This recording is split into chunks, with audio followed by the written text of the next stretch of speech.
आदाब, सत श्री अकाल। केम छो तमे? मजाમાં ने? कशा आहात तुम्ही? मजेत ना? मैं हूं शालिनी अबलीकर और मेरे चैनल में आप सबका बहुत बहुत स्वागत है। तो भाई मैंने आप लोगों के लिए शुरू कर दिया है हिंदी का क्वेश्चन पेपर, जो फाइनल एग्जाम में इसी में के सवाल आपको आएंगे। तो ये हम लोगों ने सॉल्व किया हुआ है 7th स्टैंडर्ड के बच्चों के लिए। तो क्वेश्चन नंबर 1 हम लोग का हो गया है और मैंने एक्सप्लेन भी किया है और सॉल्व भी किया है, और इसी तरह से सॉल्व करते करते करते हम लोग आए थे क्वेश्चन नंबर 6 की ओर।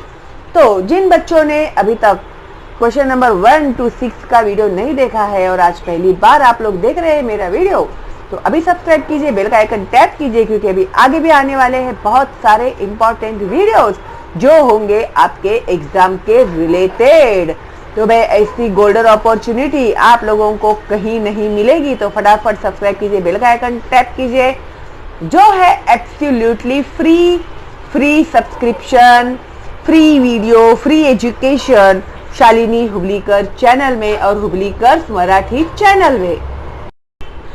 तो क्वेश्चन नंबर 6 में हम लोग को कहा गया है निम्नलिखित गद्यांश का हिंदी में अनुवाद करो।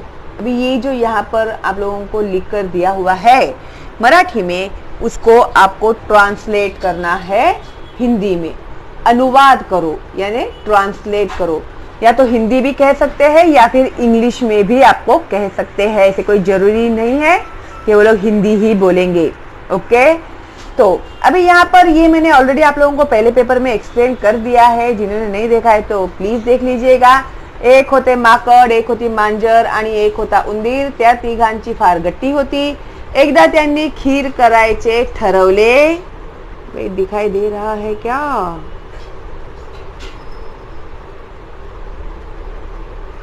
एकदा त्यांनी खीर करायचे ठरवले। माकडाने पातेले आणले, उंदराने रवा आणि साखर आणली, मांजराने दूध आणले, सगळ्यांनी लाकडे गोळा केली, मांजराने चूल पेटवली, खीर तैयार झाली। तो इसे आप लोगों को हिंदी में ट्रांसलेट करके लिखना था, तो मैंने आप लोगों के लिए यहाँ पर लिखा हुआ है। हाँ भाई, शालिनी हुबलीकर चैनल के जो बच्चे हैं तो सब मटेरियल तो रेडी ही मिलेगा आप लोग को, है ना? एनीवेज चलो भाई, अभी क्या करें, एग्जाम भी नजदीक आ गए हैं, वक्त है बहुत कम और काम है बहुत ज्यादा। तो देखो मैंने ट्रांसलेट किया हुआ है यहाँ पर। एक बंदर था। जिन बच्चों को आदत नहीं है, मैंने लाइन दिया हुआ है लेकिन दिख नहीं रहा है, इसके लिए मैं फिर से मार रही हूँ। जिन बच्चों को आदत नहीं है लाइन मारने की, तो भाई उनको समझ के ही चलो तुम लोग के तुम्हारे मार्क्स गए। हर इसमें के हम मार्क्स दिलाएंगे तुम लोग के, ध्यान में रखना, ठीक है?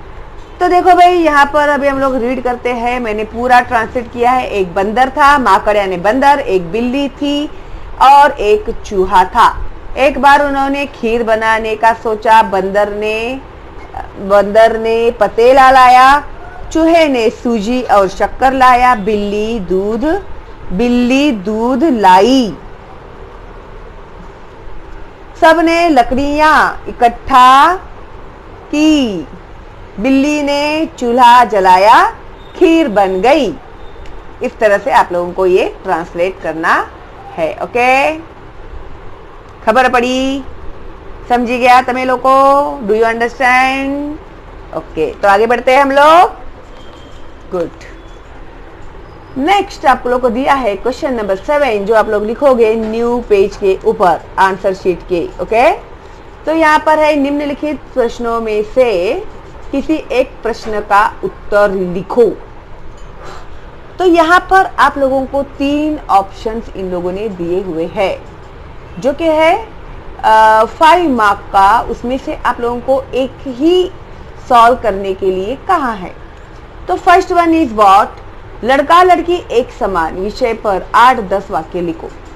लड़का लड़की, boys and girls are equal, इसके ऊपर आप लोगों को 8 to 10 वाक्य यानी सेंटेंसेस लिखने हैं।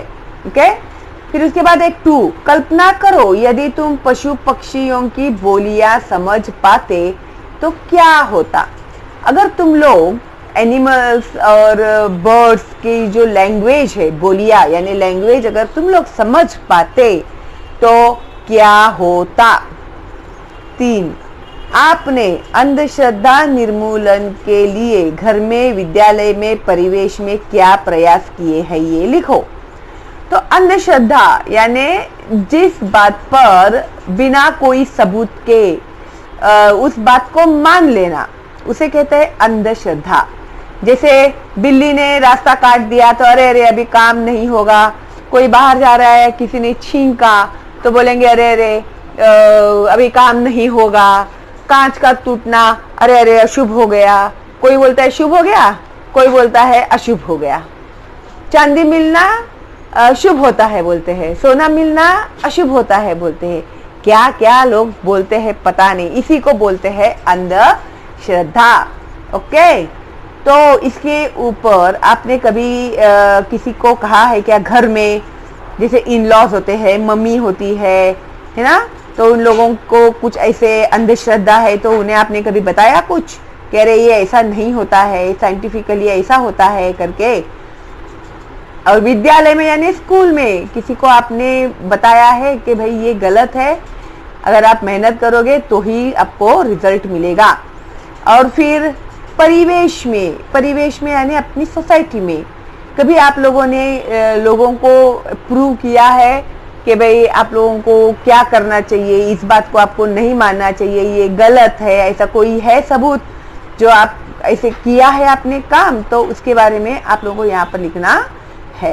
ओके, तो 5 मार्क का है तो एटलीस्ट 10 से 15 वर्ड्स में तो आना चाहिए आप लोगों का ये जो आप लोगों को कहा है वो। ठीक है, तो ये जो पहला वाला जो है ना, लड़का लड़की एक समान, यहाँ पर मैंने लिखा हुआ है आप लोगों के लिए।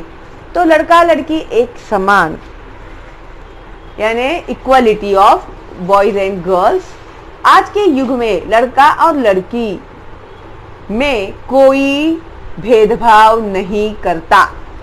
ठीक है, तो अभी आजकल के ज़माने में कोई भी भेदभाव नहीं करता, ऐसे हम लोग कह सकते हैं, लेकिन कई जगहों पर होता है भेदभाव। आज हर क्षेत्र में लड़कियां आगे है, जैसे डॉक्टर, इंजीनियर, विज्ञान, पायलट इत्यादि। अपने आप लोग इसमें और भी लिख सकते हैं, वकील है और फिर पता नहीं क्या क्या है लिख सकते हैं आप लोग। ठीक है, एक समय था जब लड़कियों को घर के बाहर जाना मना था। उनके हिसाब से लड़कियों का जन्म सिर्फ घर परिवार संभालने के लिए ही होता था। लड़कियों की पढ़ाई को महत्व नहीं दिया जाता था। लड़कियों की परवरिश पराया धन समझकर ही की जाती थी। अभी क्या है, ये तो लड़की है, शादी करके चली जाएगी अपने ससुराल में, फिर हम लोगों को क्या फायदा। इसके लिए उसको पढ़ाने की उन लोगों को जरूरत ही नहीं लगती थी। चूल्हा चौका, भाइयों को संभाल, बहनों को संभाल, फिर बेटे को ताज़ा ताज़ा दूध पिलाएंगे और बचा हुआ कल का खाना बेटी को खिलाएंगे। कल को ससुराल में अगर नहीं मिला तो ऐसे कौन ला कर देगा तुझे, है ना।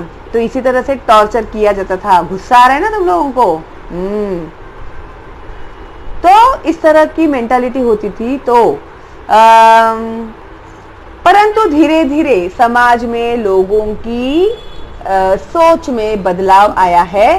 परिणाम स्वरूप आज हर क्षेत्र में लड़कियां लड़कों के साथ कंधे से कंधा मिलाकर काम कर रही है। लड़का लड़की एक समान, तभी बनेगा देश महान।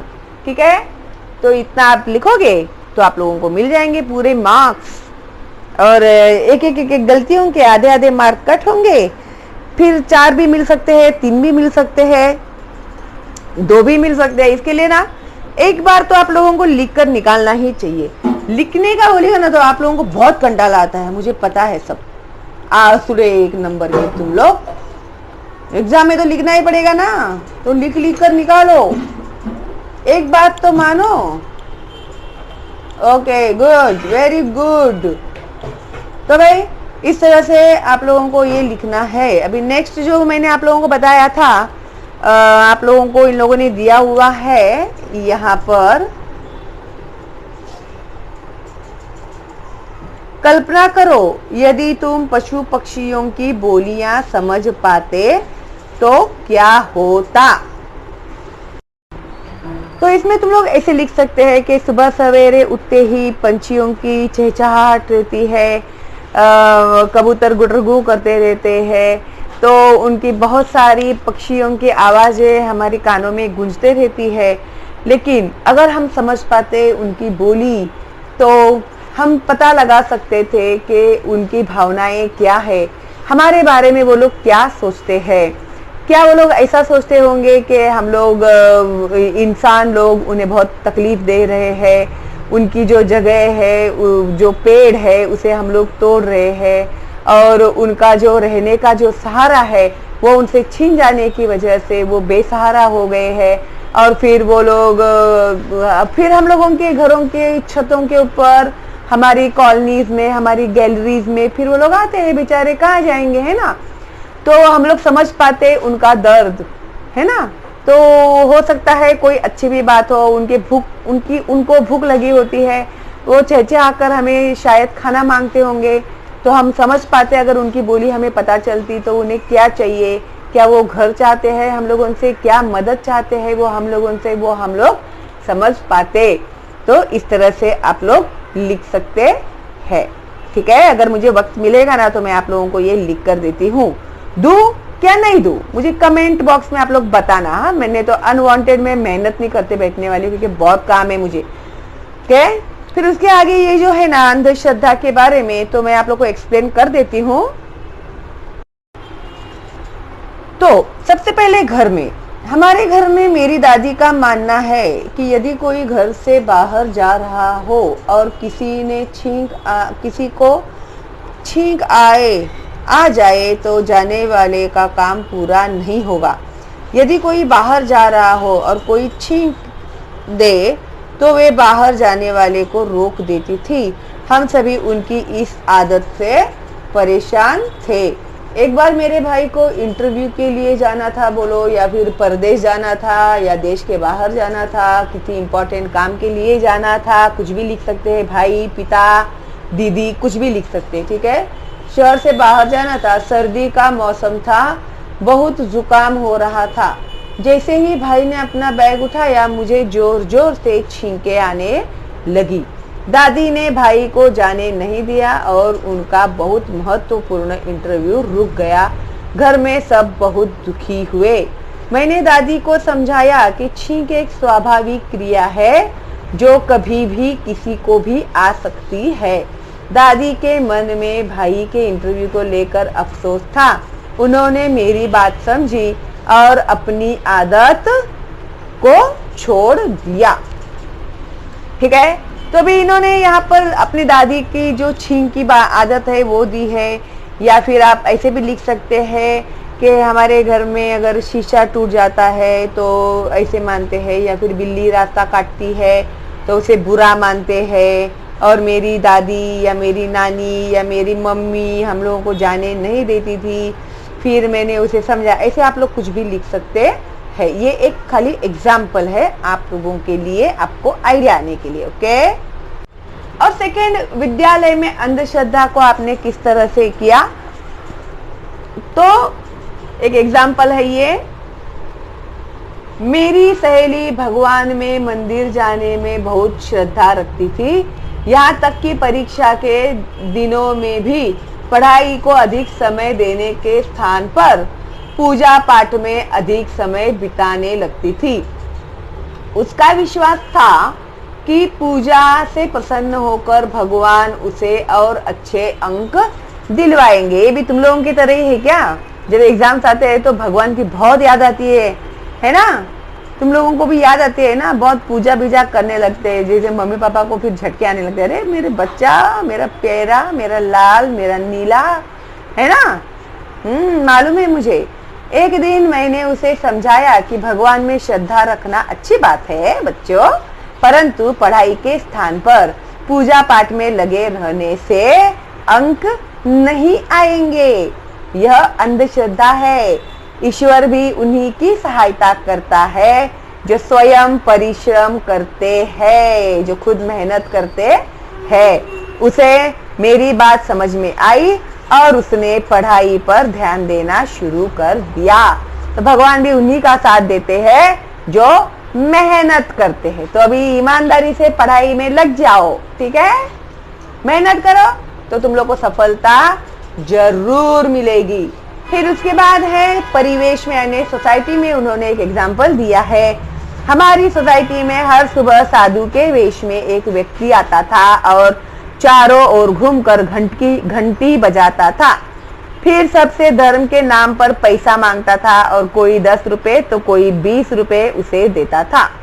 मुझे वह व्यक्ति कभी अच्छा नहीं लगा। मेरे रोकने पर भी पिताजी भी उसे कुछ न कुछ अवश्य देते थे। ऐसे कहते हैं ना हम लोगों को कि दरवाजे पर आए हुए किसी भी इंसान को हम लोग कभी खाली हाथ जाने को नहीं देते, लेकिन वो इंसान उस चीज का किस लिए यूज कर रहा है वो भी तो इम्पोर्टेंट होता है ना। तो एक दिन मैंने उसे नगर के बाहर शराब की दुकान पर देखा। इसका मतलब क्या हो गया, वो आदमी पैसे जमा करता था, शराब पीता था दिन भर और पड़ा रहता था, फिर दूसरे दिन जाके फिर से पैसे मांगता, फिर शराब पीता था, ऐसे करता था। घर आकर मैंने अपने पिताजी और पड़ोसियों को इसके बारे में बताया। सभी समझ गए कि धर्म के नाम पर वह हमें अब तक मूर्ख बना रहा था। इसके बाद जब वह फिर हमारी सोसाइटी में आया तो सबने उसे डांटा और वहां से भगा दिया। ठीक है, ये एग्जाम्पल्स है, इसमें यही लिखना जरूरी नहीं है। आप लोग इसमें और भी कुछ अपने आइडियाज लिख सकते हैं, या हो सकता है कि रियल में ऐसा कुछ हुआ हो तुम लोगों की सोसाइटी में और तुम लोगों ने वो प्रूव किया हो, है ना, ऐसे भी तो हो सकता है। तो इसलिए तुम लोग लिख सकते हैं अपने मन से भी। ठीक है, तो इस तरह से ये जो पेपर है अपना हो गया है कंप्लीट। और अच्छे से पढ़ाई करो, अच्छे से एग्जाम्स दो। लाइक तो आप लोगों ने कर ही दिया होगा, सब्सक्राइब करके बेल का आइकन टैप कर दिया है तो थैंक यू वेरी मच, और नहीं किया है तो अभी कर दो और फॉरवर्ड करो मेरे चैनल का लिंक अपने दोस्तों को और रिलेटिव्स को, जो है एब्सोल्युटली फ्री। ओके, तो ऑल द बेस्ट आप लोगों को एंड बाय बाय। बहुत सारे बच्चों ने मुझे ये सवाल पूछा है कि मिस किस तरह से हम लोगों को YouTube में जाकर आपका चैनल सर्च करना चाहिए।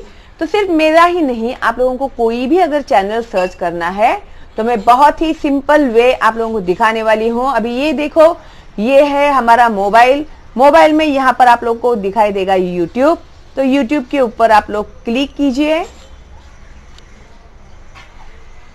क्लिक करने के बाद वो ओपन हो जाएगा YouTube। उसके बाद आप लोगों को सर्च में जाना है। ठीक है, अभी आप लोगों को मेरा नाम सिलेक्ट करना है, तो आप लोग जाएंगे यहाँ पर सर्च में क्लिक कीजिए, फिर लिखिए वहाँ पर शालिनी हुबलीकर, जो कि भी ऑलरेडी है वहाँ पर। तो इसी तरह से मेरा नाम आएगा, तो इसे यहाँ पर आप लोग क्लिक करेंगे।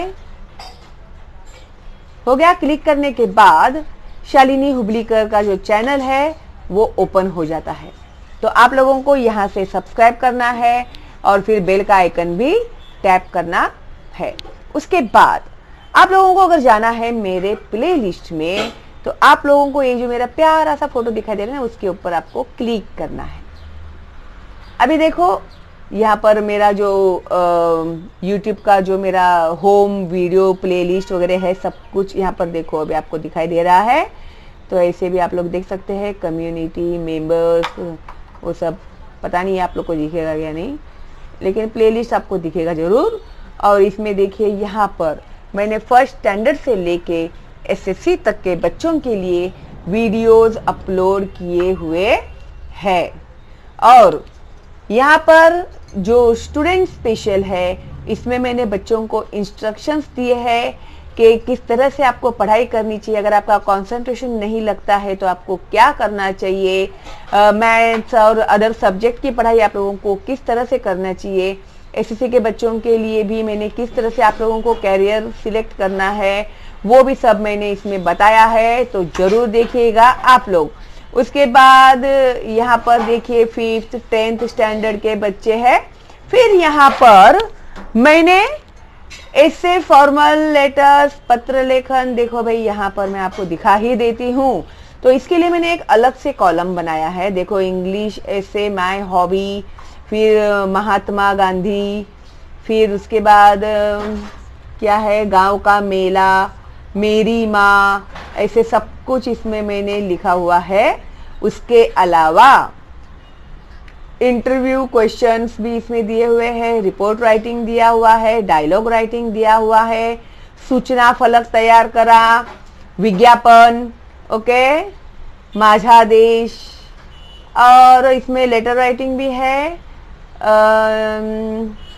फॉर्मल लेटर्स, इनफॉर्मल लेटर्स, औपचारिक अनौपचारिक पत्र लेखन भी है। देखो, ये लेटर राइटिंग फॉर्मेट वो भी दिया हुआ है, एवरीथिंग है इसमें। तो ऑल इन वन है मेरा ये चैनल, और सारे सब्जेक्ट भी मैंने आप लोगों को यहाँ पर एक्सप्लेन किए हुए है, और ये है एब्सोल्युटली फ्री।